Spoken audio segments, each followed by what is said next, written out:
Hamdan wa syukran lillah, salatan wa salaman ala rasulillah, amma ba'd. Kaum muslimin rahimakumullah. Berbicara tentang salat adalah berbicara tentang urusan yang sangat penting dalam agama ini. Kenapa dikatakan demikian? Karena salat itu sendiri merupakan salah satu rukun dari rukun-rukun Islam yang 5. Artinya, keislaman seseorang akan bermasalah jika dia meninggalkan di antara rukun-rukun Islam tersebut. Di antaranya adalah ibadah salat itu sendiri. Dalam Al-Quran, Allah Subhanahu wa Ta'ala banyak menjelaskan tentang keutamaan salat. Begitu juga dengan Nabi Shallallahu Alaihi Wasallam melalui hadis-hadisnya tidak luput dari penjelasan tentang keutamaan salat. Di antara keutamaan yang dijelaskan oleh Allah Subhanahu wa Ta'ala dalam Al-Quran ada pada surah Al-Ankabut ayat 45. Allah Subhanahu wa Ta'ala berfirman, "A'udzu billahi minasyaitonir rajim. Innas salata tanha 'anil fahsya'i wal munkar." Bahwa di antara keutamaan salat itu adalah salat dapat mencegah seseorang dari perbuatan keji dan munkar. Jika seseorang ingin agar dirinya senantiasa terbentengi dari berbagai macam kemungkaran dan keburukan-keburukan lainnya, maka di antara caranya yang diajarkan oleh Allah Subhanahu wa Ta'ala dalam Al-Quran adalah agar senantiasa mendirikan sholat dan menjaga kualitas sholat.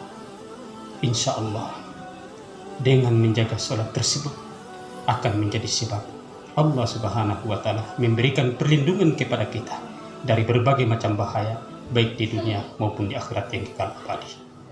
Kemudian keutamaan yang kedua, Nabi Shallallahu Alaihi Wasallam dalam hadisnya yang mulia, beliau bersabda bahwa amalan yang pertama kali diperiksa oleh Allah Subhanahu wa Ta'ala setelah kematian nanti adalah amalan salat. Sebagaimana Nabi Sallallahu Alaihi Wasallam bersabda, "Inna awwala ma yuhasabu bihil abdi yaumal qiyamah min amalihi salatu." Sesungguhnya amalan yang pertama kali dihisab oleh Allah Subhanahu wa Ta'ala, diperiksa oleh Allah Subhanahu wa Ta'ala di hari kiamat nanti, dari setiap amalan yang dilakukan oleh manusia di muka bumi ini adalah amalan salat. Jika salatnya diterima, maka amalan yang lain akan ikut diterima. Dan jika salatnya bermasalah, maka amalan yang lain pun akan dipermasalahkan. Maka salat sangat penting karena dia menjadi barometer diterima dan tidaknya amalan-amalan kita yang lain.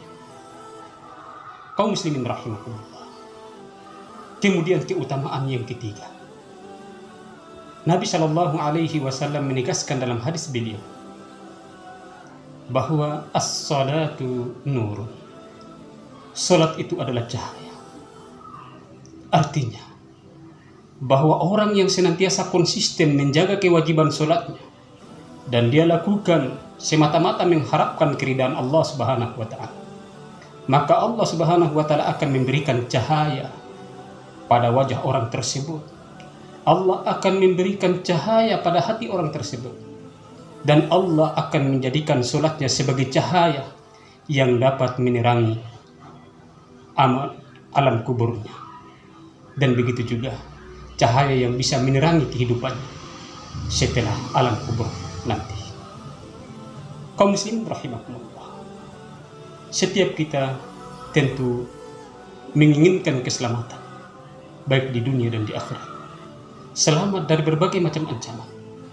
Maka Allah Subhanahu wa Ta'ala melalui lisan Nabi Shallallahu Alaihi Wasallam memerintahkan kepada orang-orang yang menginginkan keselamatan agar senantiasa menjaga kewajiban salatnya kapan dan di mana saja dia berada. Kaum muslimin rahimahullah. Kemudian yang berikut, Nabi Shallallahu Alaihi Wasallam menegaskan di antara keutamaan salat adalah bahwa salat dapat memberikan ketenangan hati. Sebagaimana beliau sallallahu alaihi wasallam bersabda, "Ju'ila qurratu aini fis shalah, bahwa telah dijadikan ketenangan hatiku, kata Nabi Shallallahu Alaihi Wasallam, itu terdapat dalam sholat.